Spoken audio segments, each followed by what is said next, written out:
Okay, so now that your yogurt is done, now it's time to learn how to make the yogurt cheese and the Greek yogurt. Now what you're gonna need is your bowl, your strainer, your cheesecloth, a Ziploc bag, and of course your yogurt.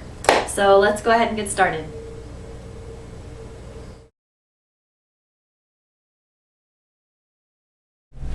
Okay, so let's get started. What you need is you need a bowl, remember, and the strainer that will fit inside the bowl. Now you want to make sure there's some space in between the bottom of the strainer and the bowl, because what we're going to be doing is dripping off or squeezing out the whey, and so you don't want it to be sitting in the whey. That will, no pun intended.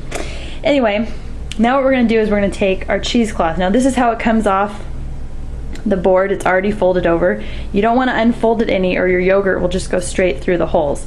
And since I'm going to need more than just one to cover my strainer, I'm going to do two and do them opposite ways so that they overlap each other. Now what I'm going to do is I'm actually just going to pour in my yogurt.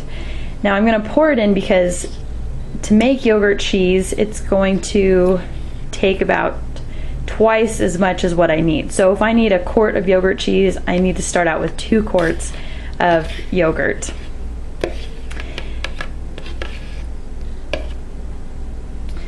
Now what I'm going to do is just fold on top the cheesecloth, and that's just because I don't want to get, you don't want to get anything in your yogurt obviously while it's sitting out, but also I'm going to add on top of it a bag of water. Now the reason why I'm adding a bag of water is so that it will add a nice consistent even pressure, since the water will conform to the shape of the bowl, and that will help to make this process faster because it's going to help add pressure and help squeeze out the whey faster. Now you know you've done this correctly because you should be able to lift this up and already see the whey starting to drip from the bottom. I will take it out in a couple minutes when it's more noticeable and you can see. So I would check it in about a half hour and make sure that you actually have whey coming out. Now the whey will be just sort of a yellowish tinted liquid that comes from the yogurt. Now if you don't want to waste it, what you can do is you can save that and actually use that in your bread making. It just adds some protein into your bread. So we'll check it in about a half hour and see how it's looking.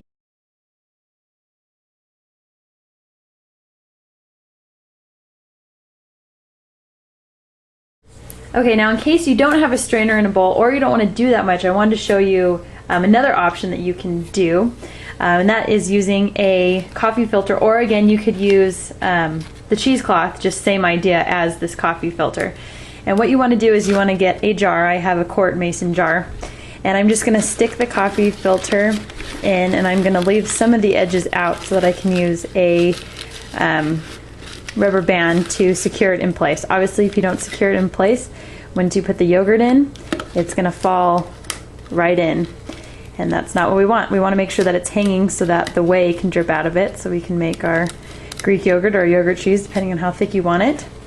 And then at that point all you're going to do is pour in your yogurt. Now this is my homemade yogurt, just put in a separate jar, and obviously you can see how you can't do as much. I mean, if you have bigger coffee filters you can. I don't. I just bought these to try them out because I'd heard you could use coffee filters, and you can. They actually work really well, and they're not, they're easier almost to get the most yogurt back out of. You'll see when you do this, but with your cheesecloth it almost is so sticky that you lose some of it, but with a coffee filter you can get it all. And you can see it's already starting to drip. You can see it's already starting to drip and create whey at the bottom of our jar. So that's exactly what we want. Okay, now obviously you're going to want to make sure and cover this. And I just am using a sandwich baggie, the kind that folds over, not a Ziploc one. And then for a weight, I'm actually going to use something as simple as a nectarine. You could use an apple, just anything that will sit inside to give it some weight. You could also use a little water bag too, but I don't know. I thought that worked pretty good. So there's one more option for you to use, and that includes your sink and more cheesecloth. So let me show you the next option. Okay, now for the last option, what you can do is you can pour yogurt into a square piece of cheesecloth and then pinch it together to close it at the top. Now what I'm going to do, you can either use string or what I'm going to use is a rubber band. And what you want to do is you just want to close off the top, and I'm going around 3 or 4 times, and then what I'm going to do is go around like that and just hang it from my faucet. Now that can hang and drip into your sink overnight for about 8 hours, and obviously you want to be careful when you're turning on the water not to get it very wet. Okay, so it's been about a half hour and I just want to show you really quickly. If you lift it up, you should be able to see the whey in the bottom of your bowl. Don't worry if you get a little bit of yogurt in there, but if you have a puddle of yogurt, then your cheesecloth wasn't thick enough and it's just putting your yogurt through the strainer. What we want is this liquid at the bottom that's the whey. And you can even see it dripping out from the bottom of the strainer. And that's exactly what you want.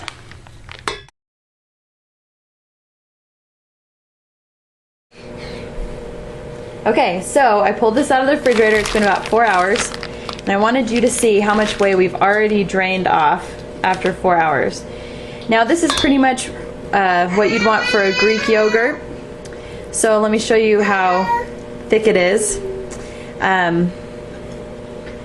You can see it's a lot thicker, and this is what we're going to use when we make our frozen yogurt.